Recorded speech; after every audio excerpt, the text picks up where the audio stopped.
Hello everyone, welcome back to Football Manager 2017 with Newcastle United, and today we are finishing off the January transfer window and also carrying on in our Premier League upturn of form. As you can see, the last few games have been quite good for us, just 2 defeats in quite a long stretch of time, and they include brilliant victories over Manchester United, Manchester City, a few big teams in there. And today we're taking on Spurs at home. We have been very good at home recently, so I'm hoping we can carry that forward. Then the games get a bit easier. Huddersfield and Wickham and Bournemouth before Chelsea and then Southampton. So quite an interesting episode, and we will see out the January transfer window, as I said.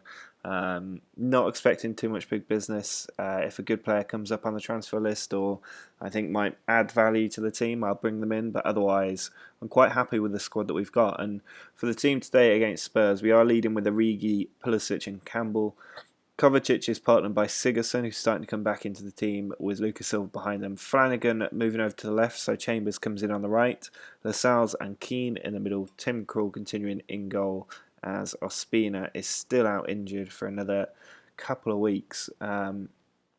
But this team, if they play as well as they did against the two Manchester clubs, could easily get 3 points today. Before we do go into the match, just a quick reminder, if you're enjoying this series, do subscribe to the channel. I put a new video up for this 5 times a week, so that's a lot of new content coming out. Do have another series ongoing at the moment if you want to check that out as well. But let's get into this game and see how we do. Pulisic on the left flank, finds Origi. He's got Campbell outside him, and we've got the lead. We're 1-0 up against Spurs.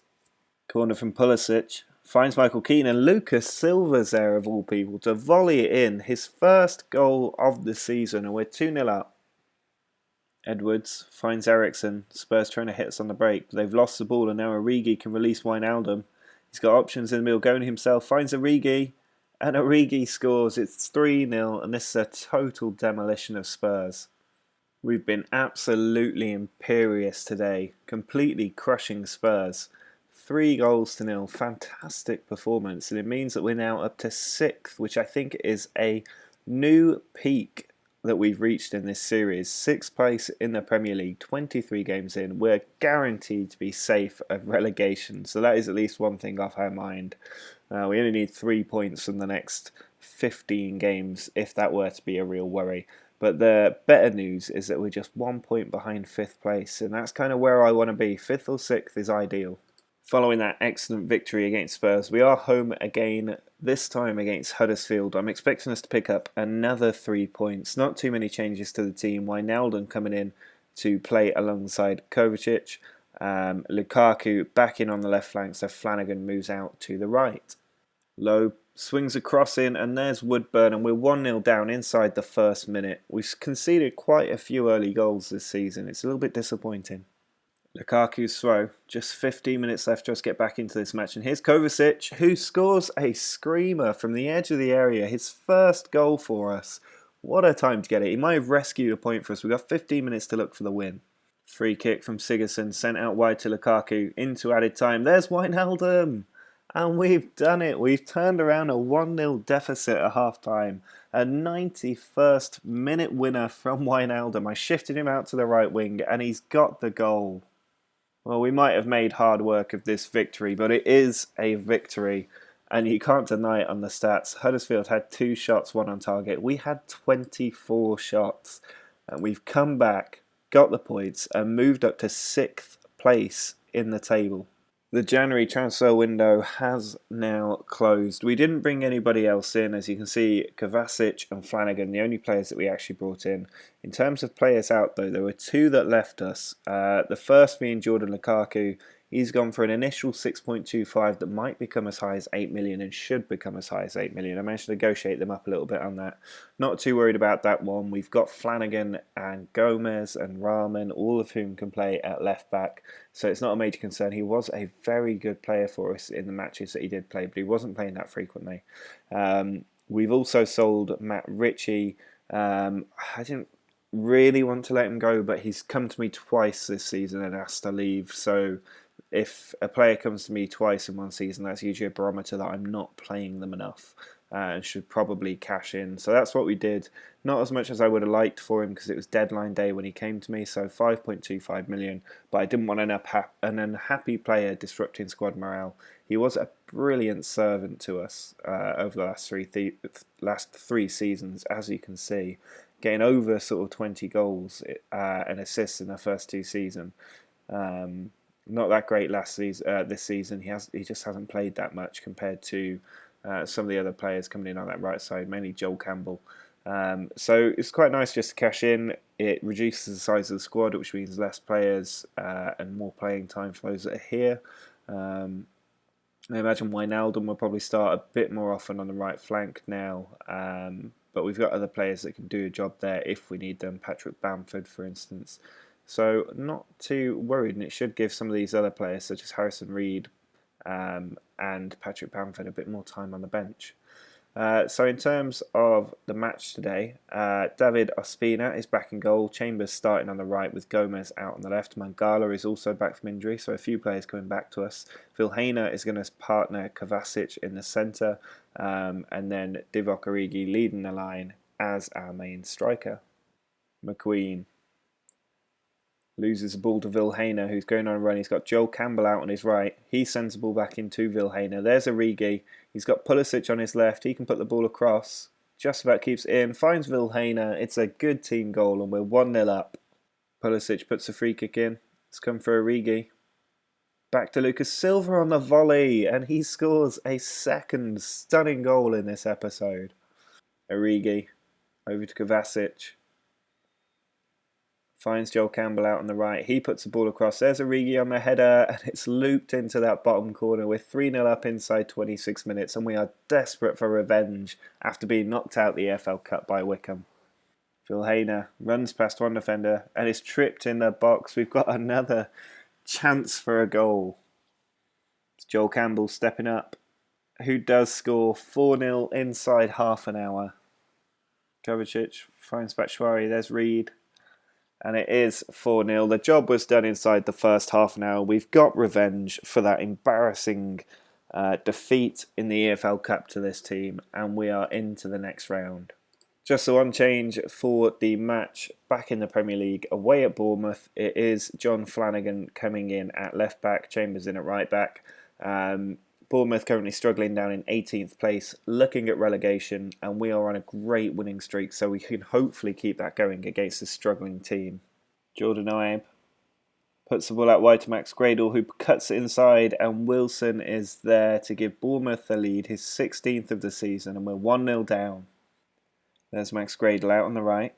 Gets past one player, and Jordan Ibe is blocked off by Michael Keane, and Bournemouth have got a penalty to make it 2-0. Harriata does score. It's 2-0 to Bournemouth. Gradel's in on goal right at the end, and he does make it 3-0. And I think that goal says everything about this result. The only word you can use to describe it is complacent. It's really poor after such a good run of games. And there is the full-time whistle. Absolutely appalling. And I'm going to let the team know that. Baba Rahman is finally fit and back in the team, and I think we really do need him down on that left flank. It's going to be a tough match against Chelsea. We are on a low after that hammering we were given by Bournemouth, but we're back at home on friendly territory, and hopefully we can turn, well, not so much our run of form, just morale around after that game. A few of these players were much bolder shades of green, and they're dropping off a little bit, so we do need to get a win, get back at the table, and get another big scalp at home. Free kick from Pulisic, sent him and cleared away, but he's got the ball again. Now Kovacic, inside to Vilhena, who slots the ball past Courtois, and we're 1-0 up.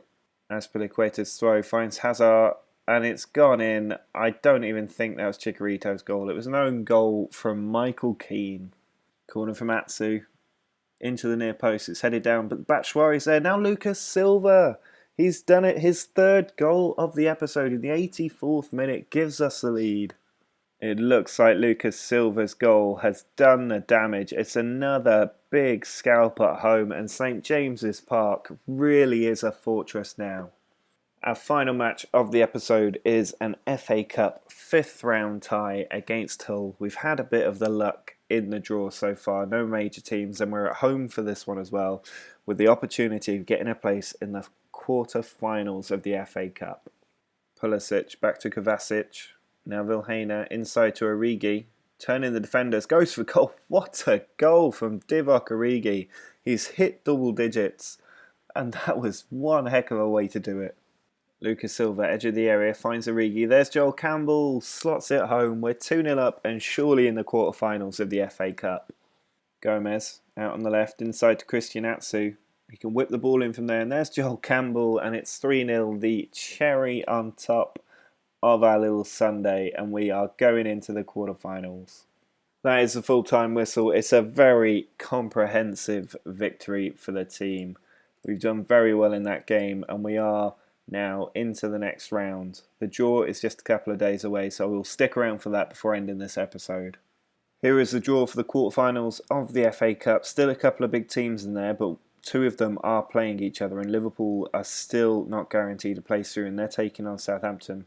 But let's get into the draw. It's Stoke against Crewe Huddersfield, so there's almost a bye in the semi-finals. It's United against Norwich, West Ham, Southampton, Liverpool, which means that we are at home against either Man City or Spurs. If you want to win these competitions, you need to get the results against the big teams. We do have home advantage. We have beaten both of these teams at home in the league this season. So I am a little bit optimistic of our chances of making the semi-finals. But that is the end of this episode. If you just have a look at our form, we won 5 and lost 1. That is not bad going. And we've got a good run of matches next season. 4 games that are definitely winnable. Southampton have slipped all the way down to 15th place. Hull 16th. Burnley 20th. Norwich 17th. We've got nearly a clean sweep of the bottom 5. Then we have to take on City and Everton, which will be a bit tougher. But it's definitely something to look forward to. I think there's only maybe 3 episodes at a push left in this series. So do subscribe to the channel to make sure you catch the end of what has been a remarkable turnaround in form. If you missed the start of the season, you can see right there just how awful it was. We nearly got sacked, and instead we've got an incredible run of form that has taken us all the way up to 7th place in the league and a chance of European football next season. Look at the board confidence, 100%. But that is it for this episode. Thanks so much for watching, guys, and until next time, see ya.